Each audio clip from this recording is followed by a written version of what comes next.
ассалому алайкум дӯстони азиз ва тамошобинони сомонаи Саудо ТВ. Дӯстони азиз, боз дар навбаи имрӯзаи якчанд хонаҳоро навор кардем, ки ба хотири шумо бо нархҳои арзон аз ҳар як нуқтаи Торкистон аз 80 000 сомонӣ сар мешавад то 355 000 сомона. агар шумо ки хона, замин, мошин, квартира, ягон техника ва аппарат дошта бошед, метавонед сураташро бо умрои маълумотош дар имро ва саволашон рекламаш мекунед, фурӯштам мегузорем. хонаҳо ҳастанд аз шаҳри Душанбе, аз ноҳияи Фархор, аз шаҳри Ваҳдат, аз ноҳияи Ёвон, шаҳри Бохтар, аз Данғара, аз ноҳияи Рудакӣ. хулас хонаҳо беҳои арзон ҳастанд. аз 80 000 сомон сар мешавад то 355 000 сомонира. лайкҳоро занед, дар комментар нависед аз куҷо шумо дар хона дар кораед, то чанд сомона мо ҳаракат мекунем. аз рӯи комментария шумо хонаҳои худи шуморо пешниҳод бикунем. баъд азиз, навора бо диққат тамошо кунед, лайкҳоро занед, اعلان از سر میکنیم. با دقت تماشا کنین. السلام علیکم بچه جان، سوزین خوبه، سلامتی تو خوبه بچه جان. من در مید خانگاه طرف یمید طرف سایوزو مایاکوسکی و سینسی که می حجت خانه و نش عدیل نباشه خیلی نرخی دست لست کنید. من یک زنی تنهایم، تا می قچی ندار قطی کلنوی اکو کلنوی اپا و خیش دبارو قطی زدم. امروز همش کلینده و چیدن. من رای خونه برآوردن که برا جو تبیو و پیش از میستون من رای خونه شون پیش کرده بودن. من در این دلی خونه ده دختری امکی او بیوزنن قطی همو می ایستودن. خودم پاور کار میکنم، آیلک میرسونم. اما قسم من خودم جمع کردم. بچه که نو رسیه رفتگیه بوین وضعیتی رسیه ای خیل شیدگیه. شکرانه خدا بوده که غریب هم یک تنو بوده سومشه جمع کرده روی کسته. یعنی بینید سالده قریب 250 کسا جمع کرده. در بچه سبقه نمی یکون کمیتالیه یکون چیه که من الله نشون میتین من بنویسم. نمی نمرم در کارتا دارم این قیقه پرتوین سوما چکو کنم یک ده نشون میتین یادم کنه باور کنه ایدن پیشم کردم که برای تجارتم بیو. میگذاریم به یکم خانه فروشی امروزه. خانه فروشی است که در شهر وحدت دهه استقلال قرار دارد. میگن که 170 000 سومونش بگیم با سوداش میکنیم. 3 کمناته 6 سوتیق زمین مساحت دارد.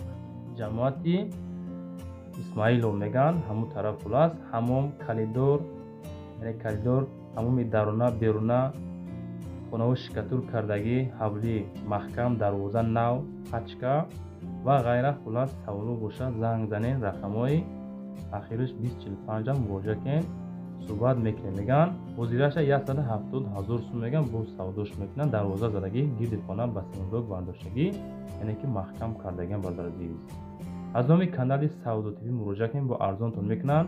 کسانی که از شهر وحدت خواهش کردین همیشه حرکت کردیم، ارزون یافتیم، شبودان نواروش کردیم. برادر عزیز، میگذاریم با دویم خانه فروشی. کوارتیر فروشی است که در شهر حصار مرکز حصار در قرار دارد. همین خانه میبینین فروشی سروشنا 3 خانه دارد، در 6م اتاج قرار دارد. دام خودش 6 اتاجه 70 متر کوادراتی با کانتر سوداش هم میکنم. گفتگن صاحب همین کوارتیر در شهر حصار مرکز حصار نه 270 000 میگم با سوداش میکنن. سروشنا پول داخل با همه چیزی که در خانه میبینین شفانر چیزی که خلاص تو همین قولین شا فروخته می شود. 270 تا نزدیکی بزرگ 8 میکرورایون در قرار دارد. همین خانه فروشی مرامت زنگ زد با معلومات فراش بگین.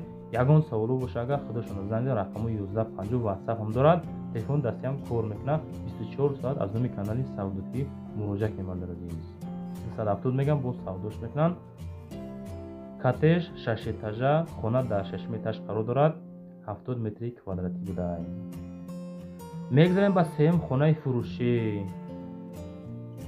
خانه فروشی است که خانه فروشی نزدیک حولگی در ناحیه ورزو کلی دوشنبه میگن جنگلکی 2 قرار داشته. یک کمناته 4 سوتیق زمین مساحت. نرخش میگن که بین هن ارزون 115 000 سومانی به خاطری که سروش سوم در کو با اون خودی فروخته استمش میگن. رقم 118 آخرش 40 واتساپ 24 ساعت زنگ مراجعه کنین. سال 2021 همون خانه را ساختگان. کوخنی همون پادوال یک حوض آب 20 کوبه 20 نیحال میوه دهنده هم هست. آب دارد، چشمه با نوبت، برق هست دائمی 24 ساعت. مقصد سویچ نمیکشن از حسابی شهر دوشنبه. مکتب هست 700 متر مقصد دوره. میگذاریم به چهارم خانه فروشی. کوارتیر فروشی نوبتی است که در شهر دوشنبه تریتوری بی‌فرزنده قرار دارد. 235,000 سوم میگن با سوداش میکنم عزیز. یک کمنته کوارتیر یعنی که سوکلنی اتاج در فصلنی اتاج در پایان قرار دارم. 38 متر کوارتیر میگن به نهایت ارزان که 235,000 با سودای خوبم دارم. خونه سوکلنی، فوتبال، ремонт، تیرزک، کالون، خولین همش قطعی فروخته می شود. دیدستین همی خونه لیوسی پاسون زرگی گیدی خونه مقصد همو دیولوش پاسون ремонт کردگی. این خریداری زورم دارد. تلویزیون، تخ پاسپورت، تایور، خلاص همش بی‌فرزن برباد همو تریتوریا نزدیک دهقان بزرگ. میگذاریم با پنجم خونه فروشی. خانه فروشی نزدیک حولیگی است که در ناحیه فرخاری اورتابوز همو طرف خلاص فروشی سروشنا با نرخ 130,000 سومونی میگن با سوداش میکنن. 3 کمنته 7 زمین مساحت دارد. فروخته میشود. زفرافکای توپ آدرس میگه همو طرف خلاص ما نمیدونیم. خانه ремонт کردگی درسته که پشت خانه را همین دیولاشش شکسترو کردگی نیست میشه میگن. وزیرش 130,000 میگن با سودای خوبم دارم. برگ برداشتگان 3 کمنته 7 زمین مساحت دارد. بچه‌ای که از نوحه فرخار خواهش کردین این مرا زنگ بزنین از نام کانال سودا تیوی با ارزانتون میکنه برادر عزیز. دوستان از نمره برای رکلام کردن ماشین، زمین، خونه، کوارتیر چیزی باشه ما رکلامش میکنیم فروش نمیگذاریم. نوارای بعد نده همین نوار در لایک بزنید در کانال سودا تیوی پادپیسات سکنین و در کامنتر نویسین از کجا شما در خونه معقوله پیشون بکنیم با نرخ ارزان حرکت میکنیم برادر عزیز. فقط دستگیری شوه ادوشی چیزی باشه ما رکلام میکنیم فروش نمیگذاریم. حرکت کرده همین خونه زمینای فروخته به تنتون عزیز. رقمای واتساپ دا تلگرام ایمو بسیار مراجعه کنین. میگذاریم با ششم خانه فروشی. خانه فروشی نزدیک حولیگی است که باز در ناحیه یوون. راستی به حد بچه‌ها خودش میگن از ناحیه یوون نوار کنیم. ناحیه یوون بشکپد میگن همون طرف این تراس نزدیک تراس در خلاصی که برادر عزیز. 145,000 میگن با سودای خوبم میکنن شان. د کمنته 8 زمین مساحت دارد. دهه بشکپد حولی 8 سوتیخ دکمن دوره، آوی خودانی هم دوره، 2 در خونه، حمام، انجام خونه دارد. فوندامنت آشخانه، علو خونه، حاجت خونه، اندوختگی مقصد این طرف تا دیدین کدوم حالت های گیردی خونه برای زبارش هم بیتونش ریختگی های.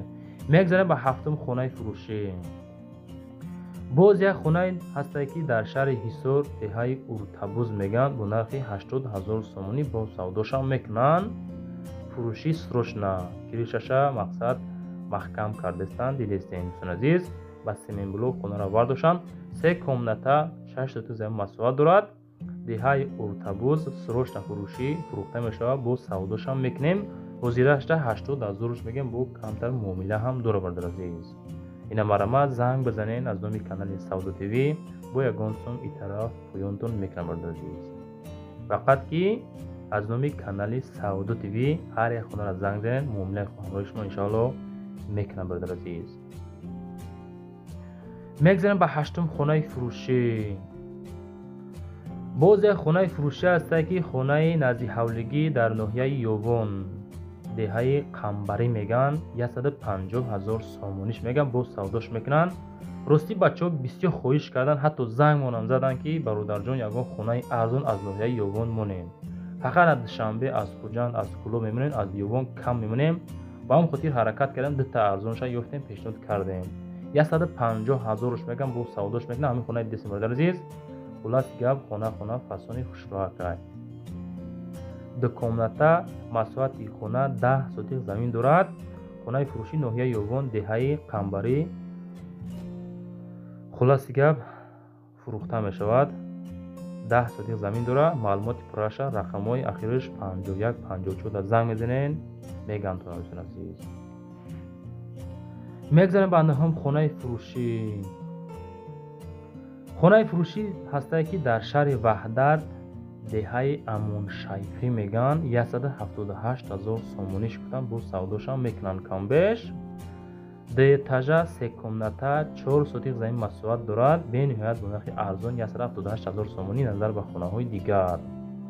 срочна калидор подвол дорад. забораш ва круг маҳкам. об свет ҳастаи пешошта. мактаб, масҷид, духтурхона наздикай.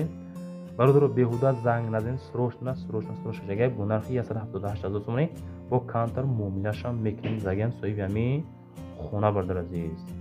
деэтажа 3 комната 4 сотиқ замин масоҳат дорад. марамат занг за муомила кунем. мегзарем ба даҳум хонаи фурӯшӣ.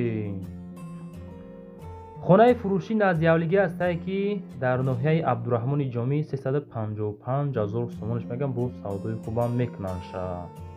ноҳияи абдураҳмони ҷомӣ 7 комната 8 сотиқ замин масоҳат дорад. ҳавли ҷамоати де қадриддин ғиёсов мега ҳамун тараф. хулас ҳамом, ошхона, кладовка, мошинхонае ки барои мошина хоначак ҳаган, кухни. марамат харидори аниқ бошед. занг занед бо маслиҳат мекунем. хуласи гап муомилаи хуб дора. хона бениҳоят дар ҷои зурай и тараф ариқи обам ҳаст бародар азиз. 355 та мегӯям, фикр мекунем ба нархаш меарзад. дар вақтои меёбандинган ҳам ҳаст бародар азиз. фурӯшиай срочна агаротам дора. об ҳастай. хуласи гап ҷои обиай. марамат муроҷиат кунед. дар пишти трасса хона қарор дорад. бо савдошам мекунанд. 7 комната 8 сотиқ замин масоҳат дорад. мегзарем ба 11ум хонаи фурӯшӣ. хонаи фурӯшӣ ҳастае ки хонаи назди ҳавлигӣ 3 дар хона 8 сотиқ замин масоҳат дорад. ҳуҷҷатош 100%ай. шаҳри ҳисор, маҳаллаи уртабуз. хуласи гап фурӯхта мешавад. инами хона касе мехарад, марамат занг зад бо муомилаи хубам ҳамроҳи шумо мекунам бародар азиз. ватсапра занг зад муроҷиат кунед аз номи канали Савдо ТВ ва рақамҳои 07072 ватсап шунай 24 соат метавонед муроҷиат кунед. 3 хона тайёрай барои зиндагӣ кардан. ошхона, кухни, ҳамом, беруна, 3 хонаи дигар фундаменти рехтагӣ тайёр. хуласига бародар азиз муомила кунед. мақсад савдо кунед. савдо хуб мешавад иншоалло. аз номи канали Савдо ТВ гап занем бо муомилаи хуб ҳамроҳи шумо мекунам бародар азиз. марамат занг зад муомила кунед. лайкро занед. дар комментарият аз кучок шумо дар хона дар пешон мекунем. ад души фақат аз ин хайр бародар хатона эҳтиёт кунед.